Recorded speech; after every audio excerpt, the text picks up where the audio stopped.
You know Crimea as a place where it is impossible to draw a direct line of origin. There are too many roads, too many empires, too many migrations. And that is why two small communities of Crimea, Karaites and Krymchaks, have become a magnet for myths. The loudest myth goes like this: they are descendants of the Khazars. The logic is simple and very tenacious. The Khazars are the Turkic power of the steppe, and somewhere in their history Judaism appears. Karaites and Krymchaks have been living in Crimea for centuries, in a Turkic linguistic environment, and at the same time are associated with Judaism. That's it. The puzzle supposedly took shape. But the detective begins where the puzzle is too beautiful. Because the real story is almost never put together in one move. First, let's figure out who we're investigating at all, otherwise it's easy to get confused. Karaites are a community associated with Judaism, a religious tradition that is based on scripture and structured differently from rabbinic Judaism. Karaites have their own prayer houses, their own communal life, and their own long line of book culture. The Krymchaks are a Jewish community in Crimea, traditionally closer to rabbinic Judaism, with their own rituals and history, and tragically severely affected in the 20th century. Both communities lived close to the Turkic-speaking world of Crimea, and both absorbed the local environment. And here's the first trap: the language and culture of everyday life can become Turkic simply because that is how the city, market, government, and neighbors work. This is not yet proof of Turkic origin by blood. Language changes faster than genes. And religious boundaries sometimes persist for centuries, even with active contacts. Now there are two main versions that we check with DNA logic. The first version, Khazar. If it is strong, we expect Karaites and or Krymchaks to have a noticeable steppe component, especially along male lines, because steppe powers often leave a mark through the male lineages of the elite. The second version is diasporic. She suggests that Jewish communities of different origins came to Crimea in different centuries through trade and resettlement, and the Turkic language environment is the result of life in Crimea, not a marker of steppe blood. In this case, we expect a Middle Eastern Mediterranean core similar to that of other Jewish groups, plus Crimean Caucasian admixtures accumulated over the centuries. And that's where the DNA detective story begins. We divide the story into 3 layers. The Y chromosome is the line of the father, narrow but very expressive. The mother's mitochondrial DNA line is also narrow, but it often shows whether there were alien men, local women, or resettlement by communities. Autosomal DNA is a common mix from all ancestors. It better reflects where the population is going in general and how close it is to its neighbors. The first layer, the men's line, and here's an important point that viewers often miss. Small communities almost always have a founder effect. This is when a community is formed from a small number of families at some point, and then marriages take place within their group for a long time. Then one or two paternal lines may become very frequent, not because they described the origin of an entire nation, but because a particular family gave rise to many descendants.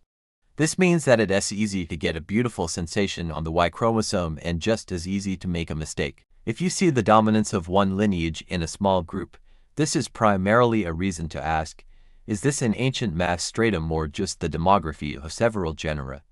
What do real genetic observations of such communities provide in general? Usually not a clean steppe or a clean Middle East, but a mixture of lines where some look compatible with the broad Middle Eastern and Eastern Mediterranean spectrum, some with the Caucasian Crimean environment, and where lines are sometimes visible that can be interpreted as steppe or Eastern European. And here's the first cliffhanger: even if there are such lines, their very presence does not prove the Khazars. Why? Because steppe lines could enter Crimea multiple times, through the Palovtsians, through the Tatars, through service groups, through mixed marriages in cities, through a change of government and resettlement. The steppe trail is not equal to the Khazar trail. To make exactly the Khazar conclusion, it is necessary that the picture coincides in several independent layers at once and that it is not explained more simply by later waves.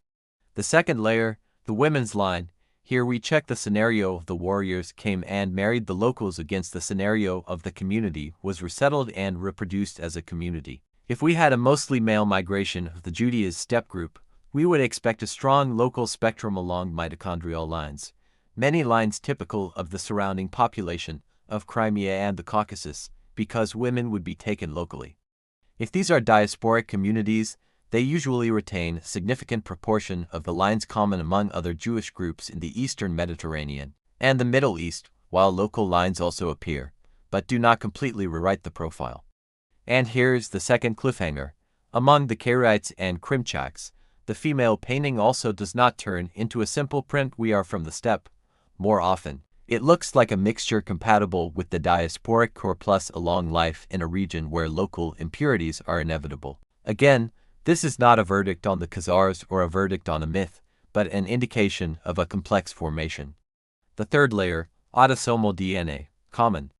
It is most useful when you need to answer the question, are they generally closer to the Turkic peoples of the steppe or to the Jewish groups of the region? And here is the main rule. If a population is grouped by common DNA next to the Jewish populations of the Eastern Mediterranean and the Caucasus, and not next to the Turkic steppe massifs, then this strongly supports the diasporic version as the basis. However, even in this case, local and steppe impurities can be noticeable, just as layers, not as a foundation.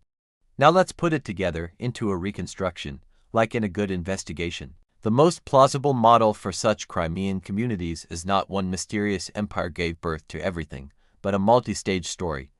Crimea has long been a trading hub. People came, stayed, got married, left, and came back.